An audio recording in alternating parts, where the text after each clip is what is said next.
നമസ്കാരം. ദേവാർപ്പണത്തിലേക്ക് എല്ലാവരെയും സ്നേഹപൂർവ്വം സ്വാഗതം ചെയ്യുന്നു. വീണ്ടും ഒരു വിഷുക്കാലം എത്തി. ഏപ്രിൽ 14-നാണ് മലയാളികൾ വിഷു ആഘോഷിക്കുന്നത്. ഗൃഹാതുരത്വത്തിൻ്റെ ഓർമ്മകൾ സമ്മാനിക്കുന്ന ദിവസമാണ് വിഷു. കണിക്കൊന്നയും കണിവെള്ളരിയൊക്കെ വിഷുനാളിലെ ഓർമ്മകളാണ്. വിഷുക്കണി ഈ ദിവസത്തെ ഏറ്റവും പ്രധാനമാണ്. ശ്രീകൃഷ്ണ വിഗ്രഹം മുതൽ കണിക്കൊന്ന വരെ വിഷുക്കണി ഒരുക്കാൻ വേണം. കേരളീയർക്ക് ഒരു കാർഷികോത്സവം കൂടിയാണല്ലോ വിഷു. കഠിനാധ്വാനത്തിൻ്റെ ഫലം വിളവെടുക്കുന്ന കാലം. വിഷു എന്ന് കേൾക്കുമ്പോൾ ആദ്യം മനസ്സിലേക്ക് ഓടി എത്തുന്നത് വിഷു കൈനീട്ടവും വിഷുക്കണിയും വിഷുക്കോടിയും ഒക്കെയാണല്ലോ. അതിൽ വിഷുക്കണി ഏറ്റവും പ്രധാനമാണ്. മേടപ്പുലരിയിൽ ആദ്യം കണ്ണു തുറന്ന് കാണുന്ന വിഷുക്കണി ഒരു കൊല്ലത്തിൻ്റെ പ്രതീക്ഷയാണ്. ഒരിക്കൽ പുതുവർഷാരംഭം എന്ന് കരുതിപ്പോന്നിരുന്ന വിഷുവിലെ പൊന്നിൻ കണി പുതുവർഷത്തിന് ഐശ്വര്യമേകുന്നതായിരുന്നു. പുതുവർഷാരംഭം പിന്നീട് ചിങ്ങത്തിലേക്ക് മാറിയെങ്കിലും വിഷുക്കണി ഇന്നും പ്രതീക്ഷകളുടെ പൊൻകണി തന്നെയാണ്. വിഷു തലേന്നാണല്ലോ വിഷുക്കണി ഒരുക്കുക. വീട്ടിലെ മുതിർന്ന സ്ത്രീകളാണ് പതിവായി ഇതൊക്കെ ചെയ്തു പോരുക. ദർശനത്തിന് സൗകര്യപ്രദമായ ഏത് സ്ഥലത്തും നമുക്ക് വിഷുക്കണി ഒരുക്കാം. നല്ല വൃത്തിയുള്ള സ്ഥലമായിരിക്കണം എന്ന് മാത്രം. വിഷുക്കണിക്കായി ആദ്യം നമ്മൾ ഒരുക്കേണ്ടത് എന്താണെന്ന് വെച്ചാൽ ഒരു ശ്രീകൃഷ്ണ വിഗ്രഹമാണ്. കൃഷ്ണ വിഗ്രഹത്തിൻ്റെ ദർശനം പടിഞ്ഞാറേക്ക് വെച്ചാകണം കണി ഒരുക്കേണ്ടത്. നിലത്ത് തന്നെ കണി ഒരുക്കുന്നതാണ് പരമ്പരാഗതമായിട്ടുള്ള രീതി. പിന്നെ തളിക, അതായത് പീഠം, പിന്നെ ഒരു ശ്രീകൃഷ്ണ വിഗ്രഹം, മഞ്ഞപ്പട്ട്, പൂമാല, ഓട്ടുരുളി, ഉണക്കലരി, നെല്ല്, കണിവെള്ളരി, നാളികേരം, കദളിപ്പഴം, മാമ്പഴം, ചക്ക, വാൽക്കണ്ണാടി, ഉടയാട, പിന്നെ നാരങ്ങ, തളിക, രാമായണം, വസ്ത്രം, വെറ്റില, അടയ്ക്ക, സ്വർണം, അരിമണി, നാണയം, കൊന്നപ്പൂവ്, നിലവിളക്ക്, ചന്ദനത്തിരി, എണ്ണ, കിണ്ടി വേണം, പിന്നെ വെള്ളപ്പുഷ്പം വേണം, പച്ചക്കറി വിത്ത് വേണം, പഴങ്ങൾ, പച്ചക്കറികൾ. ഇവയൊക്കെ വിഷുക്കണി ഒരുക്കേണ്ട ദ്രവ്യങ്ങളാണ്. നമുക്ക് എങ്ങനെയാണ് വിഷുക്കണി ഒരുക്കുക നമുക്കൊന്ന് നോക്കാം.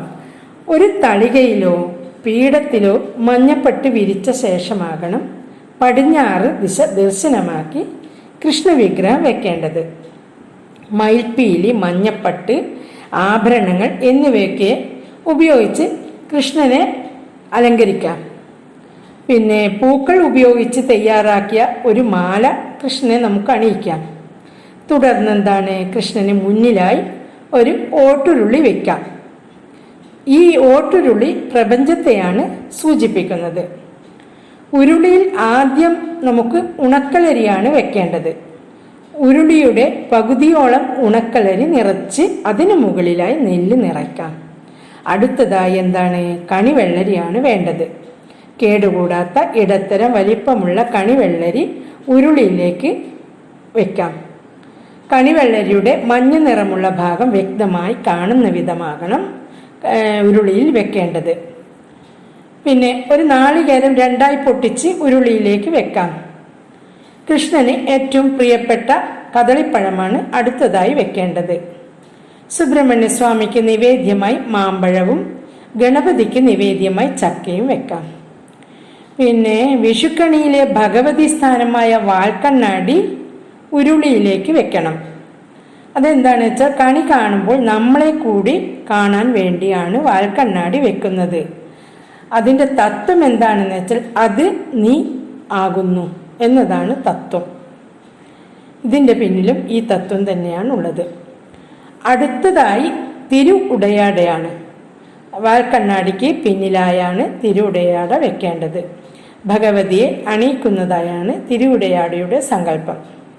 പിന്നീട് 2-3 നാരങ്ങ ഉരുളിയിലേക്ക് വെച്ച് ഉരുളിക്ക് സമീപം മറ്റൊരു തളിക വെച്ച് രാമായണമോ ഭാഗവതോ ദേവീ മഹാത്മ്യമോ ഏത് നല്ല ഗ്രന്ഥം വെക്കണം. ഗ്രന്ഥത്തിന് മുകളിലായി അലക്കിയ ഒരു വസ്ത്രം, അതായത് കസവുമുണ്ടാണ് ഏറ്റവും ഉത്തമം വെക്കണം. വസ്ത്രത്തിന് മുകളിലായി വെറ്റിലയും അടക്കയും വെക്കാം. പിന്നെ വെറ്റിലയിൽ 5 വസ്തുക്കൾ വേണം. അതെന്താണെന്ന് വെച്ചാൽ അടയ്ക്ക, സ്വർണം, അരിമണി, ഒരു നാണയം, പിന്നെന്താ ഒരു കൊന്നപ്പൂവ്. ഇവയാണ് വസ്ത്രത്തിന് മുകളിലായി വെക്കേണ്ടത്.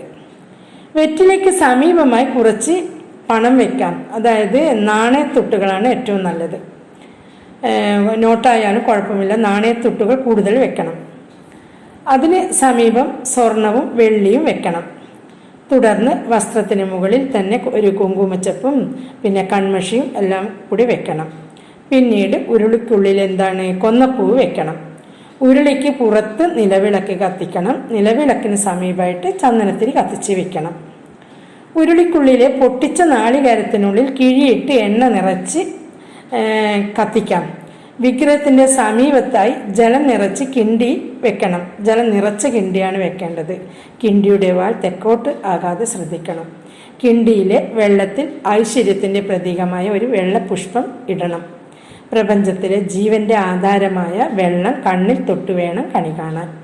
ഉരുളിക്ക് മുന്നിലായി പച്ചക്കറി വിത്തുകൾ ഒരു ചെറിയ വാഴയിലയിൽ വെക്കണം. കൃഷ്ണവിഗ്രഹത്തിലെ ഓടക്കുഴലിന് സമീപം കുറച്ച് കൊന്നപ്പൂക്കളും വെച്ചു കൊടുക്കാം. പിന്നെ പഴങ്ങളും പച്ചക്കറികളും ഇതൊക്കെ എല്ലാം വെച്ച് കണി വളരെയേറെ മനോഹരമാക്കാം. കണി കാണേണ്ട സമയം എപ്പോഴാണെന്ന് വെച്ചാൽ മീനമാസം 31 രാത്രി 9:04 മേടസംക്രമമാണ്. പിറ്റേ ദിവസം രാവിലെയാണ് നമ്മൾ വിഷു ആചരിക്കുന്നത്. കാണേണ്ടത് എപ്പോഴാണെന്ന് വെച്ചാൽ 4:30 ശേഷവും 4:30 5:30 ഇടയിലായിട്ട് വിഷുക്കണി കാണുന്നതാണ് ഏറ്റവും ഉത്തമം. അതായത് 4:30 5:30 ഇടയിൽ വിഷുക്കണി കാണാനാണ് ഏറ്റവും നല്ല ഉത്തമം. എല്ലാവർക്കും വിഷു ആശംസകൾ.